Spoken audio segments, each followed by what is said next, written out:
কিন্তু শুধু একটা জিনিসই বলবো, আপনারা ইনসাফ দেখবেন, দেখে জানাবেন কেমন লেগেছে। সো আমার দুই প্রডিউসার, একজন 31টা, একজন 27টা সিনেমা করেছে। সব থেকে বড় কথা, আজকে আমি সবাইকে পেয়েছি, মানে আমার প্রডিউসার, আমার আর্টিস্ট, সবাইকে একসঙ্গে পেয়েছি। আর হ্যাঁ, আরেকটা জিনিস হচ্ছে কি, সিনেমা ব্যাপারটাই আমাদের সঙ্গে যারা ইমোশনালি কানেক্ট হয়ে যায় আমরা খুব বেশি।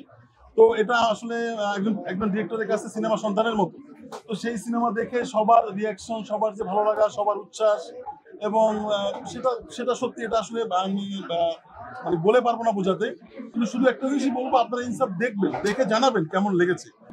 এটুকুই বলা। আর অনুভূতি আসলে এটা বলা মুশকিল। আর এখানে প্রত্যেকটা মানুষ আসলে, প্রত্যেকের ক্যারিয়ার জার্নি এত বড়।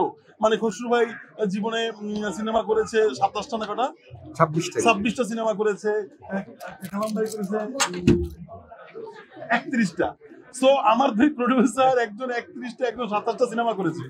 সো এটা, এবং তারা এত গুণী মানুষ, তারা আমার উপর আস্থা রেখেছে। আপনাদের প্রতি কৃতজ্ঞতা।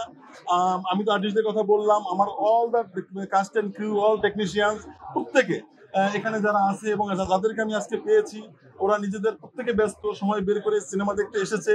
অনেকে বসার জায়গা পায়নি, তো এতটুকু বসার জায়গা পায়নি। আমার আমার আমার বিজিএম রারা রারা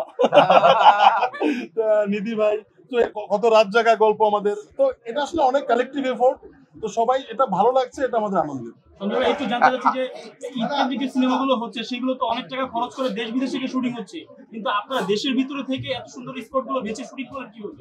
না, এটা আসলে আমরা চেয়েছি যে এটা লোকালি মেড সিনেমা, আমরা দেশের মধ্যেই, দেশেই রিসোর্স নিয়ে করেছি, এবং এবং সেটা চেষ্টা করেছি দেশটাকে এক্সপ্লোর করার যতটা সম্ভব হয় আমরা। তো সেটা ভালো লেগেছে, এটা তো আসলে আমরা মনে করি যে আমাদের সেই এফোর্টটা